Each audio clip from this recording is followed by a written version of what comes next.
Well, welcome to a Bait Maker's Diary, episode 4? Yeah. Episode 4. Now, last time I left you, I was embarking on a quest for a particular fish, and what was really rare was I found a bit of time. So, let me bring you up to speed with that. What I'm going to do, I'm going to make myself a cup of tea. Do you want one, Mike?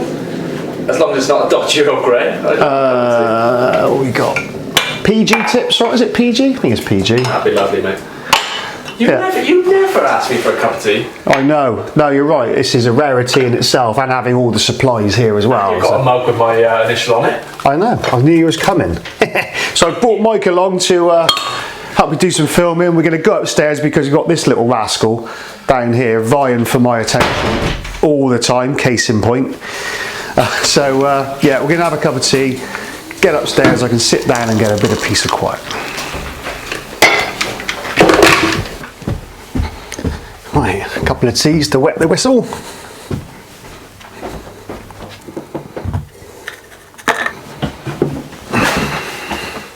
Well, do you know what? There are moments in your life when you are just absolutely captivated by something, and for me, that was one particular fish that I'd known about for a long time. Really old fish, well over 40 years old, and it's one that I've seen up here on the Cotswold Water Park over the years, get caught over a period of time and watched it grow and turn into what it is today, and that is a majestically old dinosaur of a fish. And it was one that I just had to have in my album. And when I got the ticket for the lake in question, it should have been all over within 20 minutes. I ended up going down for a quick floater fishing session that day, and spotted the fish and got it feeding and hooked it within 20 minutes of casting the rod out. And this fish knows all the tricks, especially on light line floater fishing. Dove down into a weed bed, and it was game over for me, but unfortunately. But I saw the fish, I knew what I hooked, and do you know what, in some bizarre way it was probably quite fitting that I didn't catch it, because the love affair that I have for the lake and for the fish in question would have probably ended that day, and I'd have moved off somewhere else. But as it happened, there a long period then escapes, about 8 or 9 years, where I didn't really go back and fish for it. Only now, sort of 8, 9 years on, did I think, do you know what, that fish is not getting any younger. It's an old fish, as I've said, and I had to have a go. And little did I know the events that were going to lead up to me having a go for that fish seriously, but I just knew I needed to make some time whenever that was, and I've been fortunate enough to catch a few fish over the last couple of years from the lake. I've been very close on a few occasions to it, but I knew that I need to make a concerted effort, and that was just what I was going to do.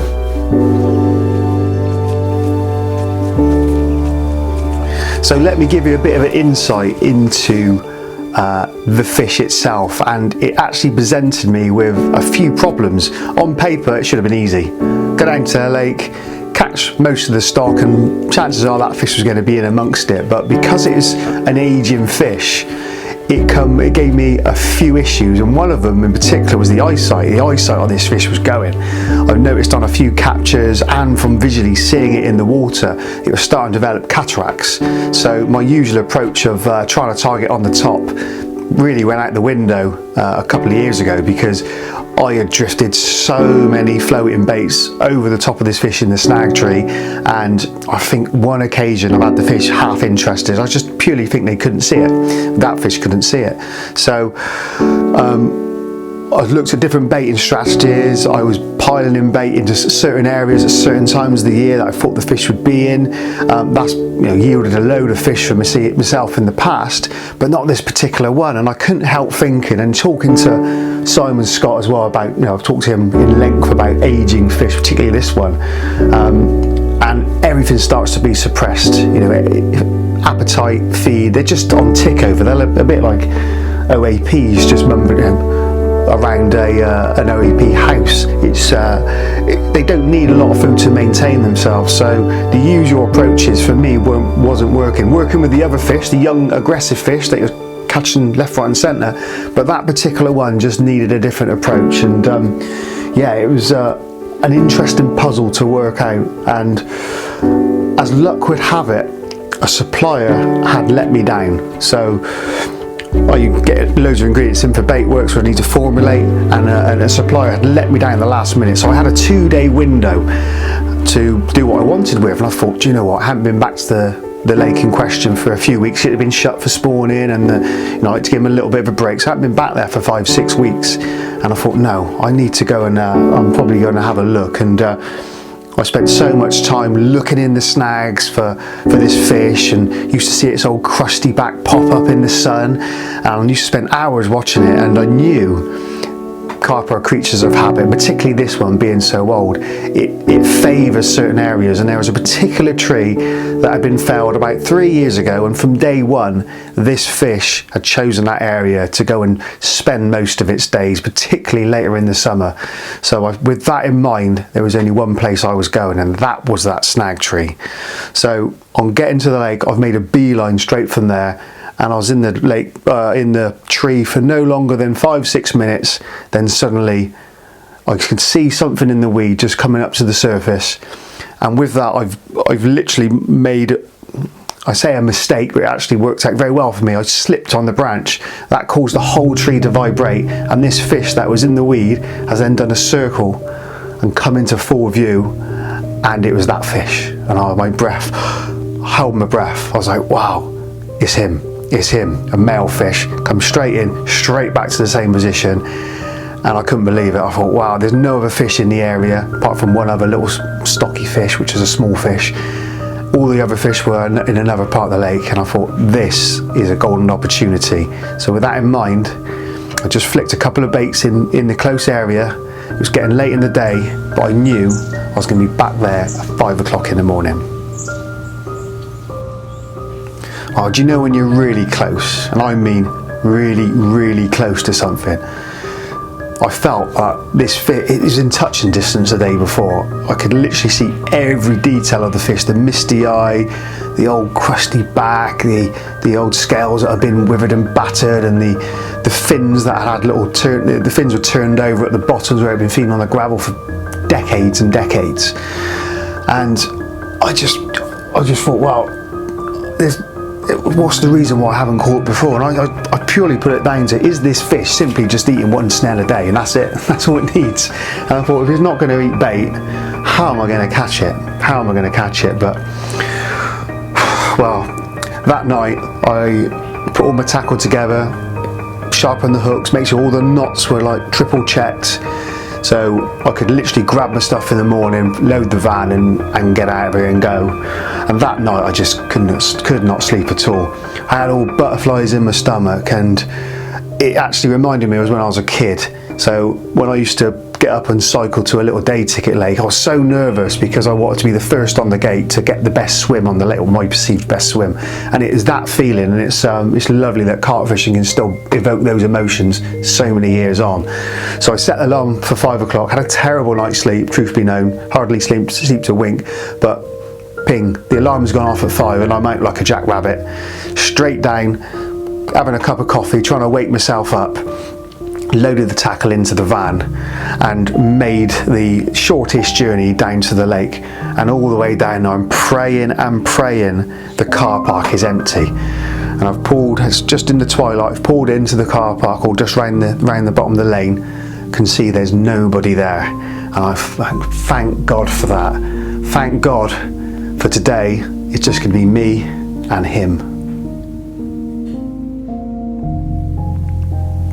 So making our way into the swim in the twilight is all a little bit eerie over there, I must say. There's trees that have been far older than me, gone into the hundreds of years. They all creak and make a certain sort of sound in the morning before sort of the dawn chorus, and you're there in the twilight just trying to make sure your baits are all attached and flicking them in nice and close to a couple of areas.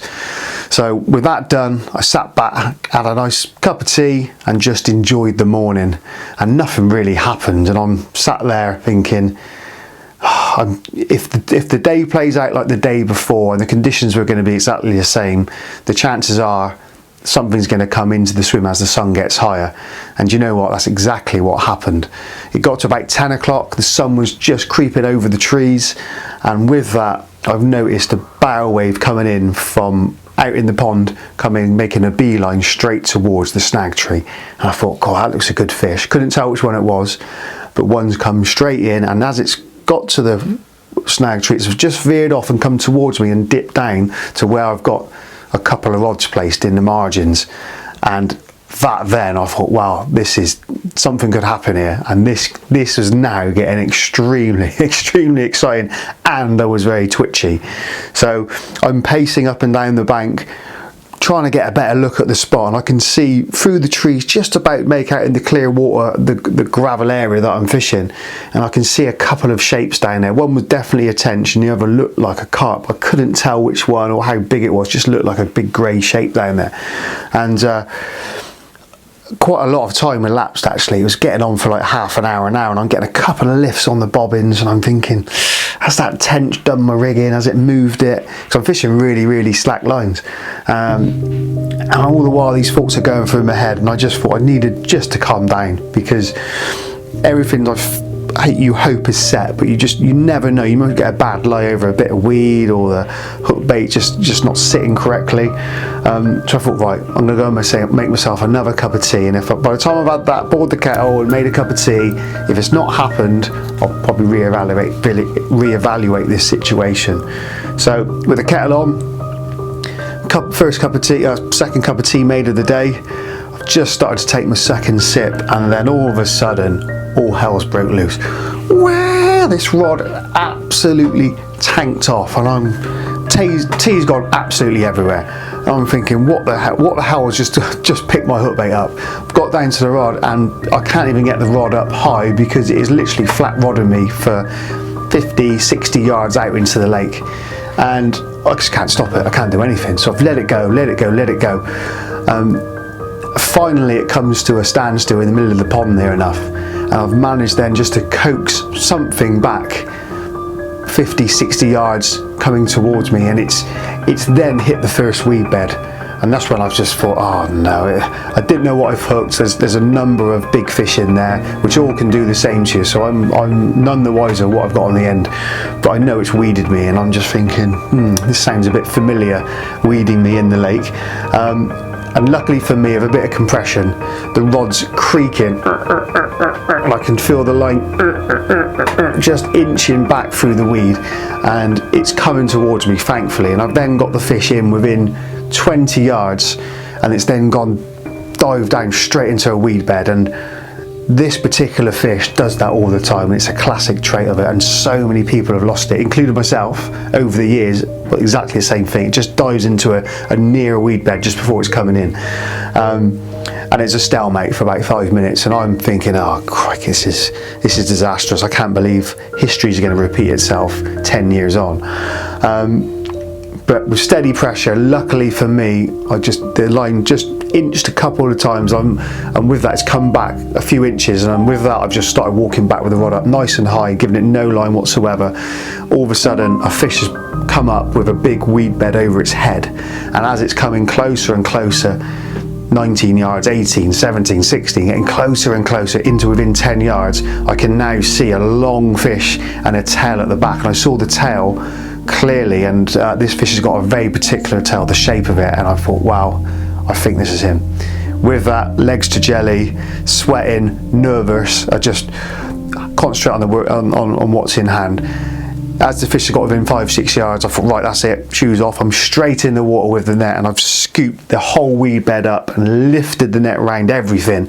Luckily for me, the carp was in there in amongst it, and I've scrambled down and started ripping the weed apart, and I've felt down the head of the fish, particularly to the dorsal area, because it's quite a distinctive dorsal, and I've seen that dorsal so many times in the weed where it's flicked up, and it's almost like it's given me the 2 fingers as it flicks its dorsal when I've been targeting it before, and I can feel the distinctive mark, and I'm like, yes, you are mine. And I thought I was going to let a massive cry across the lake, but do you know what, it was such a relief, and I was just overcome with emotion that I just thanked the fish for the capture and kept it retained in the net. And then I contacted a couple of guys that morning who I've been texting, have said, the next one's yours, mate. The next one is going to be him. And lo and behold, there it was, sat on my net. So I contacted Mike and Giles, a couple of friends, and they've made the journey and come and shared the moment, which was ever so special. Bought me a couple of beers as well, and it was great to soak it all in. But in a bizarre way, it was closing the chapter, so to speak, and I knew that I probably wouldn't come back to that particular lake again. So it was bittersweet. It was great to catch fish, but also a little sad in closing that book. But I suppose that's carp fishing, and you always go on to the next challenge. But the fish was magnificent. It was it's everything I wanted it to be. Really older than me, and I spent a long time caressing it and making sure it was okay when it went back. That took a little longer than I'd hoped, but I wanted to make sure the fish was absolutely fine. And in actual fact, I came back 2 mornings consecutively after I caught it just to check that the fish was okay and everything was all right. So yeah, it was a very special moment, a very special capture, and one that I don't think I'll top for a long time, and it left me with a bit of a loss. I didn't know what to do after that. I planned my whole year to try and catch that fish, and to go anywhere else and target something, I just didn't have it in front of mind. There wasn't that spark of any other fish at the moment, and I'm sure that'll change. But aside from that, I thought, well, there is another thing that I really look forward to in the summer, and that is going into some of the lakes, and I'm lucky enough to run a few fisheries and actually get in there with the snorkel. And I knew that there was a little period of time where the water temperature was going to be just right and the clarity was going to be good enough where I could go in and have a little explore. So that was set in the diary, and that was going to be my next appointment, and I couldn't wait to get over and see what I could find in the lake. Well, I've got a rare afternoon off work, and what I love doing is coming down to the lake and actually going out and looking what's underneath. So I do this with a snorkel. Now, I must say, I do this every single time with someone here, and I've got Mike with me today. I'm going out into relatively shallowish water, but there is lots of weed there, so you always got to be very careful. But it always opens my eyes to what you see underneath the surface, and it's fascinating. I absolutely love it. But this time, I'm going to take my GoPro and have a look. Now, I've took my GoPro on many occasions when I'm testing baits. I test particularly the solubility of some of our liquids, and I've had some amazing reactions underwater, and I started filming this years and years ago, but that's probably a separate video on its own. But for now, we're going to go out, I'm going to get dressed or get undressed into me snorkeling gear and see what we can find.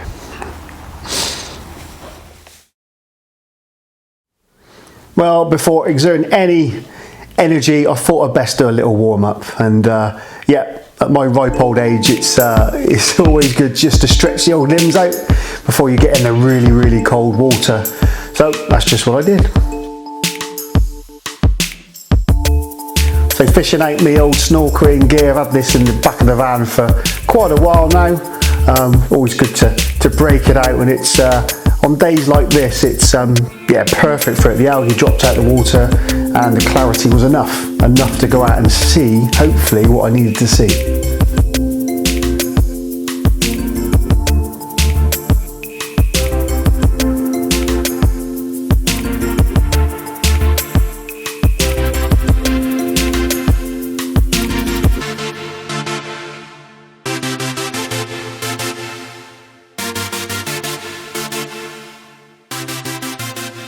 So paddling out across the weed, what you can't see on here, but there's actually loads and loads of minute bubbles coming off the weed where it's photosynthesizing, where you get lots of the oxygen that's pumped out from the weed all through the daylight hours. So it's very hard for my eye to pick it out, and the camera can't pick it out because they're so small, but there's loads and loads of little bubbles coming off the weed. So it's a great place for the fish to go and spend good chunks of the day because of the high oxygen level of this particular body area of the lake. Perfect for the fish digesting their food. You see the odd bubble coming up from the weed or two. But also the weed was quite high in places, and straight away line lay. 100% line lay going over these areas. I thought it was going to stand out like a sore thumb, and I wasn't wrong. So straight away I found a little hole in between the weed that had been digged out by the carp, and this is typical in these big weed beds. It looks like a forest, but in actual fact you can go down in most spots there and look down and you will see these tiny little areas which are just impossible to put baits. You never ever cast to them, and they remain exactly what they are, little feeding spots, the carp's personal little hot spots. What is worth noting on this is the temperature change. When you're over the weed, it's like a warm carpet. It had been soaking up the rays of the sun of that day, and it was warm compared to the other parts of the lake that were particularly cold. So all these thermoclines and all these warm spots and cold spots on the lake all has to be taken in consideration when you're fishing. Particularly the undertow as well. There was a slight undertow coming from my right to left, and these are all things that we all take for granted and don't realise that are all going on in the lake all the time.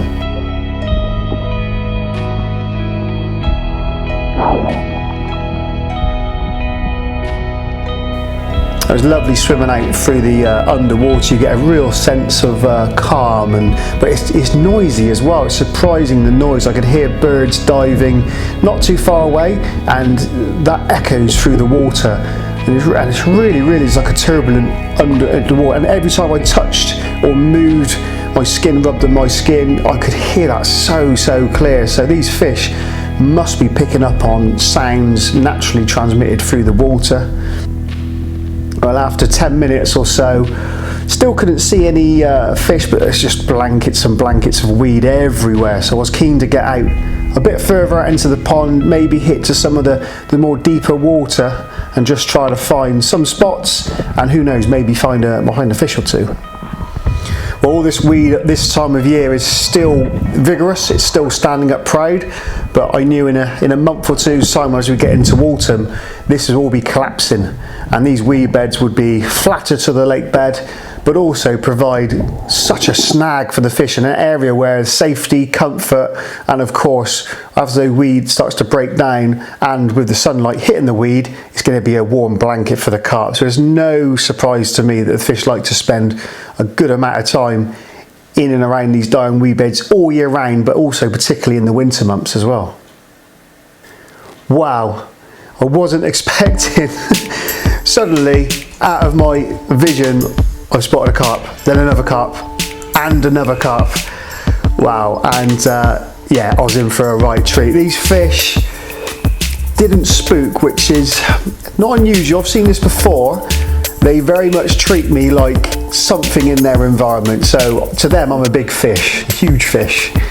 But as long as you're quiet and you don't make too many sounds or quick movements, they're inquisitive. And yeah, I haven't swam with dolphins, but I swam with carp, and this was a real treat to have these fish circling me, and they spent a long time with me as well.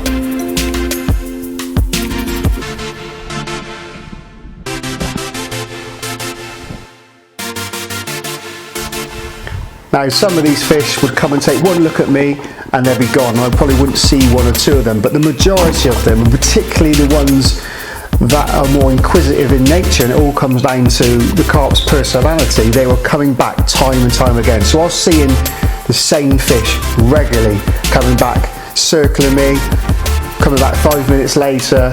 So it's fascinating to watch. These are incredibly inquisitive creatures, and there must be some form of communication at some level that between all of them. I can't not think that from swimming with fish and just watching how they interact with each other.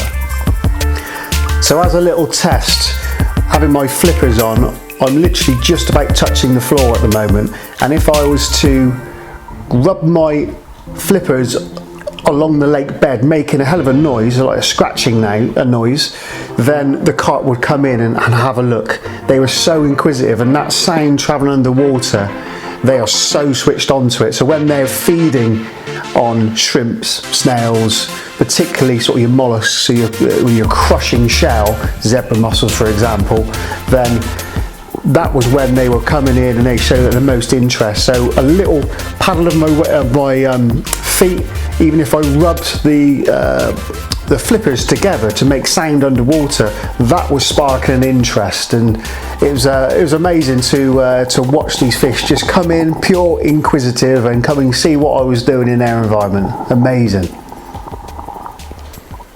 So when the carp are crunching large food items, be it bits of swan mussel, zebra mussels and that's a really noisy sound. I've actually listened to this sound in the carp that we have in our tank at Baitworks.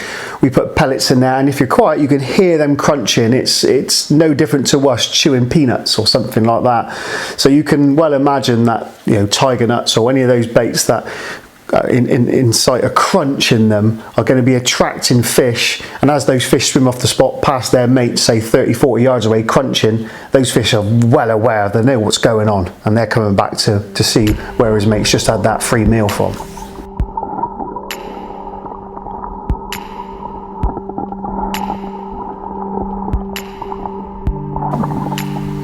What it did do was give me a massive appreciation of the underwater environment. It's so peaceful, gliding and floating about, and the areas over was an area that gets fished by the anglers a lot, so I know that the line lay coming into that would have been absolutely horrendous, but it's a spot that produces fish, and lo and behold there was a lot of fish there as well, which was amazing to see. But yeah, just seeing the angles of the weed and how you try and present bait was a huge, I think can be a huge problem, and the reasons why the fish can vacate the area very quickly. They'll be all aware of a line going through the water, and with the weed up so high and the going down to the baited area underneath, it was always going to be a problem. One thing that really interests me was diving down to base level, so diving down and looking along the bottom, and that really gives you the true perspective of the undulations that are across all lakes, and they change of undertow and change over time with carp feeding and etc. But it hit home to me that no matter what we think in terms of how our bait's presented, the reality of it is very, very different. And seeing at base level all these dips and troughs just hammer home to me that line lay is crucially important. Rigs that throw themselves away from the lead, but you're never going to get them lying dead flat. So it poses more questions than answers, to be fair. Every time I dive in the lake I come out learning something different, or there's another question that pops in my head. But that's not a bad thing. That's not a bad thing at all. And yeah, I think with more diving and snorkeling, and you can come up hopefully with some solutions to those problems. But yeah, absolutely fascinating to go and see it.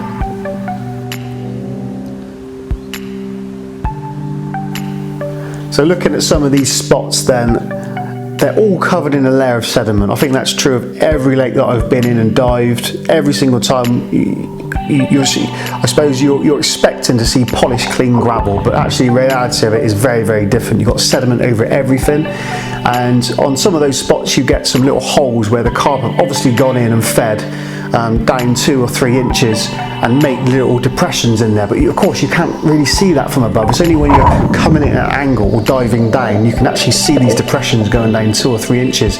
You're never going to find it on a marker rod, so it just doesn't get seen or even looked at until obviously you go out there with cameras. So seeing this layer of sediment and these little feed holes on the spots is I can narrow down sort of those feeding areas where the fish are feeding, a spot within a spot, if you like, and you just don't get to see that unless you're in the margins or up trees, and even then it's difficult. But yeah, seeing these little craters and holes are just another fascinating insight into their underwater world. One thing I find in the lakes all the time are these structure. So whether there's a stick, whether there's a boulder, a rock, a car tire, whatever it may be, the fish use these all the time. They're not necessarily feeding areas, but they're an area where the fish will go to rub, and the rubbing motion is, in my opinion, is to remove parasites. The fish have parasites all through the year, particularly as they're coming out of winter, where they've been sort of lying in weed beds. It's a chance for the parasites to attach to the carp, and they're trying to dislodge them all through the year, particularly in the spring months. And having these areas, whether it be sticky clay, on a lot of the clay patches which I dive on, I can see the fin marks where the fish have literally flanked on it and rubbed their fins have just caught the sides. You can see these like scratches going along them. So having those areas on the lake are used frequently by the carp, and I say any sort of structure, not necessarily great places to put a bait, but at the end of the day carp are going to be in that area, so anywhere near that is a great spot.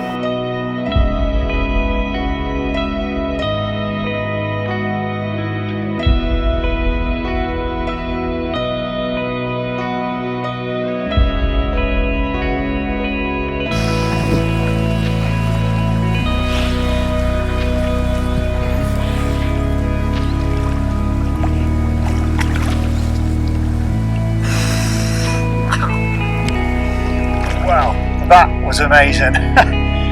Often going out with the old snorkel and that, sometimes you bump into fish, but I bumped into a shed load out there. I just hope I've picked it up on the old GoPro. There was loads out there, loads of big ones, all circling me as well, and it's amazing to watch the fish. They're so inquisitive. They don't know what you are, but you're in their environment, and yeah, they don't really spook. It's quite surreal. It's like swimming with dolphins. Amazing. So wow, that was an eye-opener. Got to see loads of spots, loads of interesting areas, some carp tunnels as well. But all in all, that was an absolutely amazing 25 minutes. Oh, right, I'm gonna get out, get some clothes on. I'm freezing. It's warmer in there than it is out here.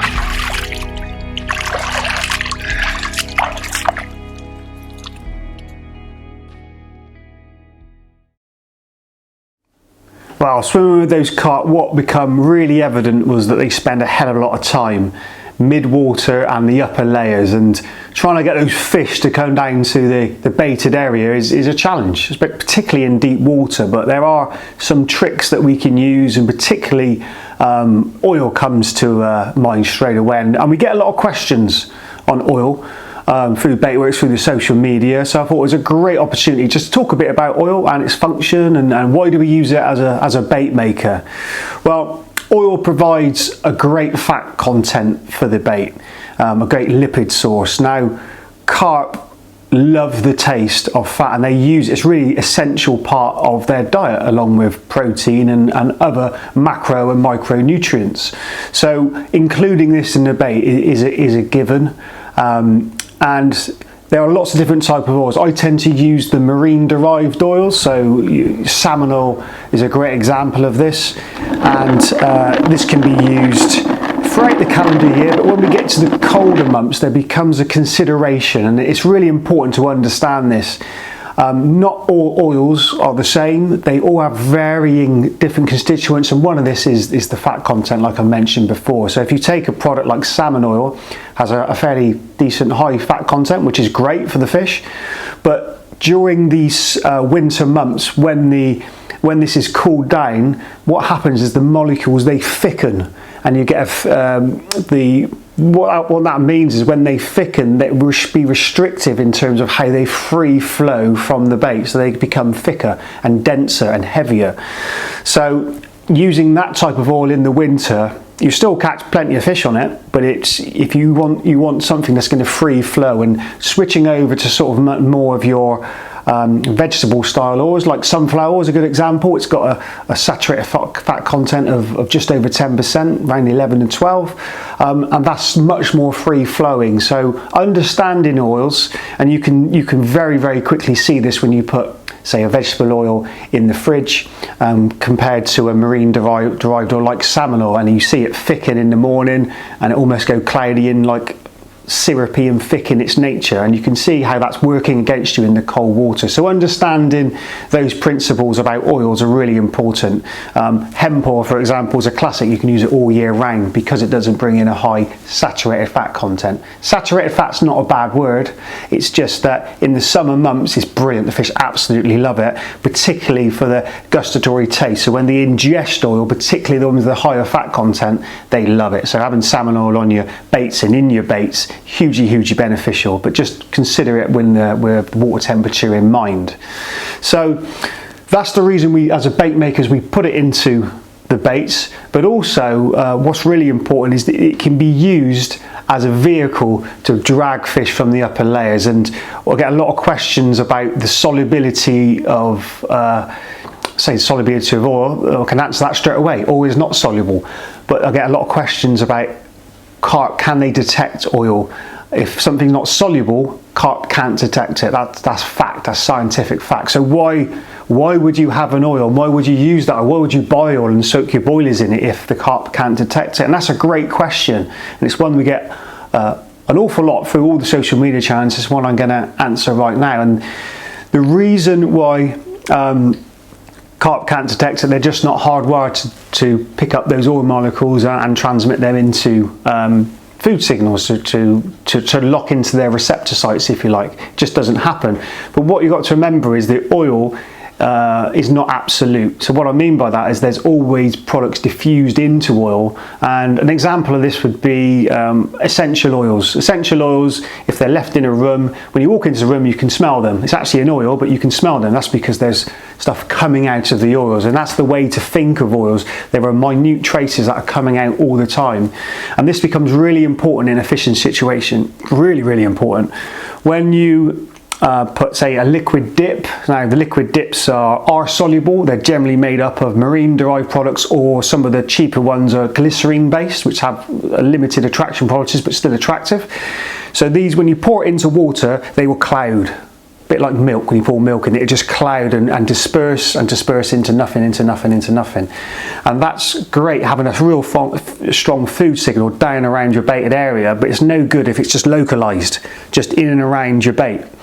So introducing oil can change this. So what will happen is some of those oil droplets, which I've demonstrated in tanks before, will be coated in some of this soluble food, and it will drag it up through the water column. So it drag those soluble signals up through the water column, and what's more, as that oil floats away and it's floating off 20, 30, 40 yards away, some of these are still diffusing and dropping out from the coating of the oil, and it's sending a huge food signal 40 yards away, and you would not get that with just a dip localized on the bottom. There's just no way you could recreate that.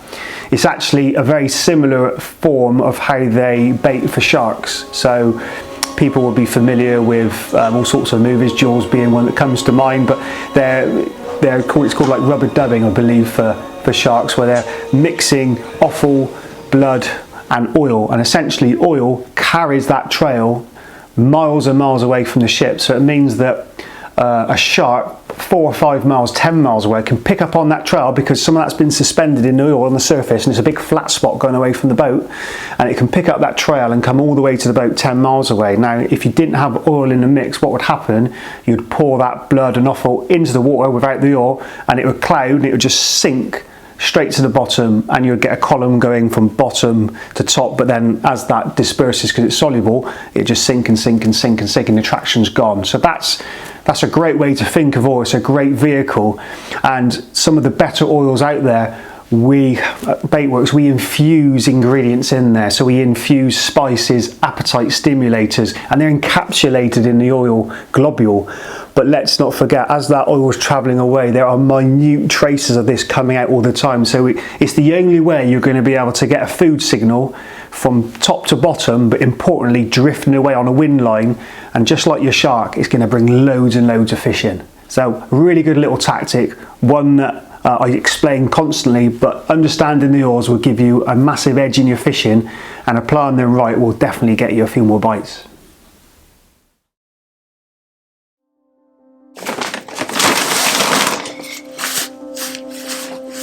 Well, one commitment I've got coming up is the thinking tackles. I've been asked to do it again with Simon Scott, so I'll be down with him for 3 days at the lake.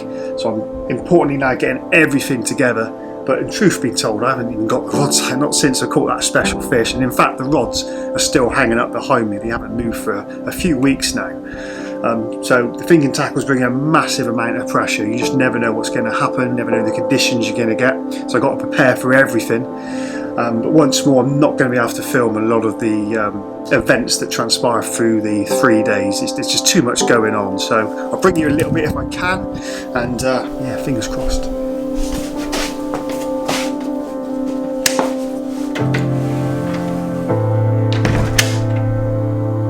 Well, you join me down the banks. I'm just finishing a thinking tackle shoot, and my God, yeah, it's been a bit of a grueler. We've had all sorts of weather. I've gone through 3 sets of clothes. I've had to get my missus to drop down extra clothes in the end, but yeah, we've had easterlies, northerlies, southerlies. The wind's done a complete 360, rain, sunshine, and then we get cold nights as well. So it's been really, really challenging. But do you know what? It's been brilliant as well, because you just want these to come together and climax in a fish. And after 3 nights of chasing them around, catching a couple of small ones along the way as well, but you know, for these sessions and that, you're really hopeful of a big fish is going to make an appearance. That's why we're here. I was down with my good friend Simon Scott. He's just left, and we've bounced around the lake chasing these fish. And on the final night, last night, I managed to catch what was a huge fish, one of the big A-teamers from this lake, personal best. So it couldn't have gone any better. I was absolutely elated, and you know what, the sense of relief is massive. There's a lot of effort that goes into filming these thinking tackles. There's an 8-man crew down here. There's a guy cooking the food. There's sound. There's all sorts that goes on. So there's a lot of pressure to try and deliver. And I didn't think it was going to happen, but luckily, a westerly wind's come in last night. It's brought a few fish into my area. Poof. And in the early hours, it's ripped off with a massive monster. So I'm just about to go. Can't wait to get home to see the family. Haven't seen my little girl for 3 days, or my missus. So I'm keen to get back, have a hot shower. The realities of life are calling. I've got to get back into work. Going to work tomorrow morning on a Saturday. Yeah, get back into the swing of it. It doesn't stop. But it's been lovely to come away for a challenging 3 days, but a very successful one. But can't wait to get home. But I will be back, because yeah, the buzz off this will last a while. The adrenaline is still in me big time, and I can't wait to make a return. But for now, I guess I'm going to wrap it up. I'm sat on a very busy road. I've got lorries whizzing past me. I need to go and join them and get back home. I'll see you on the next diary piece. Hope you enjoyed it.